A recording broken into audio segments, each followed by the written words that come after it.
In the unpredictable tides of life and business that many of us are currently operating under, there are only two things that you can control: your effort and your attitude. My 16-year-old son, Carter, recently played as part of an under-16 squad at the rugby state champs. And part of their preparation included a session with a mindset coach, Mark Zimmerman. Mark Zimmerman is a coach for many professional sporting teams and some of our top sporting individuals, and works closely with them to develop the right mindset to ensure peak performance in their particular sport. Now, when a teammate asked Mark about how do you manage game day nerves and anxiety, especially if you're up against tougher teams, Mark's response was a lesson in simplicity and power. He said, "You can't control the weather, the opposition, all the things that are going around you, or even your teammates' performance, but you can always control the effort you put in and the attitude you bring. You can only control your effort and your attitude." Now, this philosophy isn't just vital on the rugby field. I think it's crucial in the business arena too. Right now, there's a lot happening around us, isn't there? We've got rising costs of living, we've got increasing interest rates, we've got ballooning inflation. Decision-making is slower than ever before, budgets are being cut, and the cost of doing business keeps climbing. And with all of these external pressures, it's really easy to feel overwhelmed. But remember, amidst this chaos, there are only two things within our control: our effort and our attitude. So today I wanted to break these two things down, and I want to start with effort. Effort is about showing up every day, not just physically, but fully, with intention and focus. It's about doing the hard yards, the background work that no one else sees. It involves perseverance, resilience, and sometimes doing that extra little bit of effort that will set you apart. It's about doing that extra 1% that nobody else does. People often say to me, "Janine, how do you manage, or how did you manage to write 3 books?" Well, I'll be honest with you, writing has never been easy for me. It's not a natural thing. I stopped studying English at 16, but I knew that if I made a plan, if I followed that plan, if I put in the effort, that the results would follow. And that's exactly what happened. The first manuscript I had to submit to my publisher within 3 weeks. And I did it because I knew that I had that one chance to get that publishing deal. And thereafter, same publisher did book 2, book 3, and the results show for themselves. Effort is about commitment. It's about persisting when things get tough. And often it is about doing the boring stuff. It often is about doing the grind. To enhance your effort, maybe start by setting some clear and achievable goals. Break those goals down into daily tasks. Prioritize those tasks by focusing on high impact activities that align with your goals. Don't focus on the shitty stuff that's taking you off plan, getting lost and scrolling through social media, or getting lost on whatever platform you're playing on, or tweaking that bit of artwork. Focus on the high impact activities that align with your goals, and focus on completion of those high quality activities. It's also about tracking your progress and celebrating those small wins, because those small wins will compound into bigger successes. With my Elevate and Inner Circle clients, we work on 90-day business plans. Now, corporately, I used to work for a Japanese company, and I remember in that company we had to do 3, 5, 10, 15-year plans. But I think the world is moving way too quick for that style of planning now.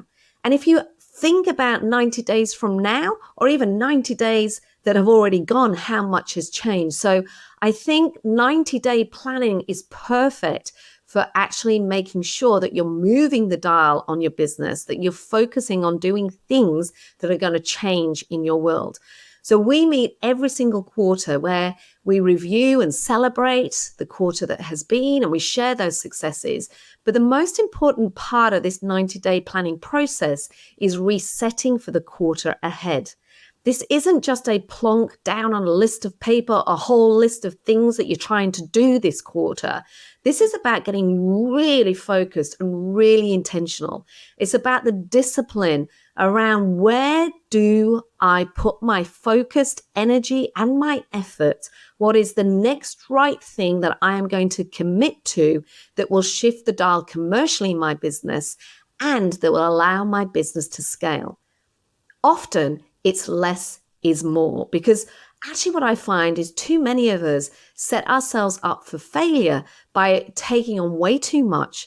And the result of that is we get overwhelmed, we can't get on top of our projects, and we fall behind and we end up getting nowhere very fast. 1 to 2 key projects with accountability and measurement to shift the dial is what we do every 90 days. And we double down on that effort by building buddy groups to keep us focused every week, and by sharing every single Monday what the tasks are that we're working on that week, and we feedback on our progress at the end of the week. We do this in our Elevate and Inner Circle mastermind groups because I know that the biggest thing between success and failure is the attention and the focus on the activity that we're doing, on the effort, and ensuring that we're saying yes to the right things and no to the wrong things. So maybe have a think about what you can do to bring 100% effort into your business every single day. Now let's talk about the second thing that Mark mentioned, attitude. In a world where fear is a constant companion, where we're being bombarded every single day by headlines that are breeding anxiety, your attitude is the thing that will become your shield. It shapes how you perceive challenges and how you respond to that external environment. Attitude is about the mindset with which you approach challenges and opportunities. A positive attitude is not about ignoring problems, but it is about facing them with constructive perspective. It's about resilience, optimism, and the willingness to learn from every situation. Now, I think there's a few things that you can do to improve your attitude. The first thing, in terms of improving your attitude, I think is to practice gratitude. At the end of every single day, reflect on the day that you've had and think about the things that have been positive in your work day that day. Think about the little things, the little bits of magic, the things that have gone well for you, the conversations that you may have had, the tasks that you have completed. No matter how small, take a moment to be grateful for the awesome things that have happened each and every single day. What are you grateful for? What are you thankful for? This will transform your view of that day and of the challenges that day. I think another thing you can do to help your attitude is to surround yourself with positive influences. Seek constructive feedback and maintain that learner's mindset. Remember, you are the average of the people you spend the most time with. So make sure you surround yourself with positive people who uplift you and push you towards your greatness. Those people that will encourage you to become more. And if you've listened to any of my previous podcast episodes, you'll know that this is one of the things that I am so passionate about, the power of intentional connection. I've written a best-selling book called It's Who You Know, and the 12 key people that will help you transform your success. Those 12 people fall into the 4 categories of promoters, of butt kickers, of teachers, and of pit crew. And when you need an attitude lift, it's so key to check in with this power network, those people that have positivity, that see opportunity, that aren't your negative Nellies, but are much more into having curious and positive conversation where you can be inspired and be interested. I think the other thing you can do to give yourself an attitude lift is to be curious about learning. I was recently in New York and I went to a seminar by a lady called Edie Weiner. She's the CEO of the Future Hunters. And she said the challenge that humanity faces right now is that many of us are suffering from educated incapacity. Think about that. Educated incapacity, i.e., we're not prepared to give up what we know or what we've learned. And her view, her hypothesis is as a result of humanity struggling with being educated, educated incapacity, that's going to make it difficult for us to navigate the future. Her suggestion is that we need to keep learning. We've got to learn different things. We've got to relay the tracks in our brains. So learn something that you wouldn't normally look at. It could be learning to cook or do art or carpentry, whatever it may be, but learn something different, listen to new music, read something different to lay down new tracks in your brain. Something that we did actually recently on a retreat I ran for my inner circle clients.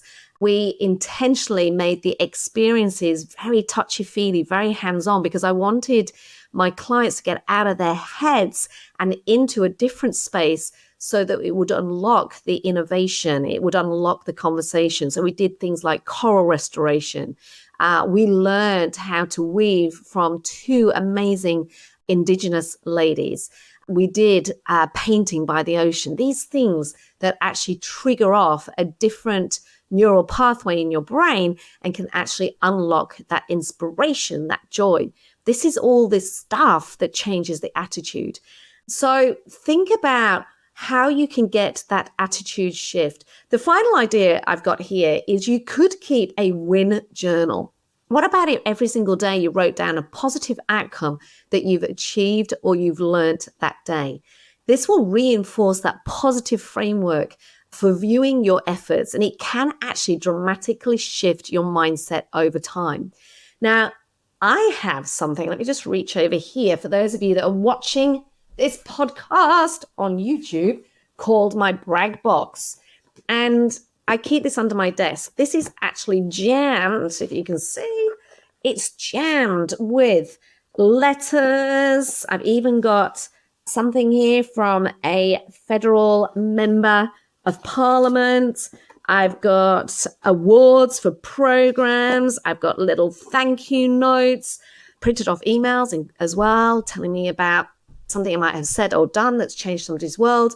Essentially, that brag box for me is the thing that I go to when I need an attitude lift. I literally pull it out and I start looking through it and reading it and taking on the positivity that other people have gifted to me that we always forget about when we're feeling pretty negative about something. So why don't you set up your own brag box so that you can use that to help you bring the right attitude into your work every day? Now, remember, while we can't control every aspect of our environment, we can always control our response. Both effort and attitude are a choice, choices that define us, choices that can lead us to success, or choices that can leave us floundering in the wake of challenges. Effort and attitude are in our hands. They are the only thing we can control, our effort and our attitude, and they can be really powerful tools when we harness them effectively. So thanks for joining today's episode. I hope you're inspired to take control of your effort and attitude, transforming your challenges into stepping stones for success. Please stay proactive, please stay positive, and unleash that brilliance within you. I look forward to catching up with you on the next episode of Unleashing Brilliance. And until then, remember, your effort and your attitude are your truest powers, and they are ever only the two things that are always in your control. Have a great week.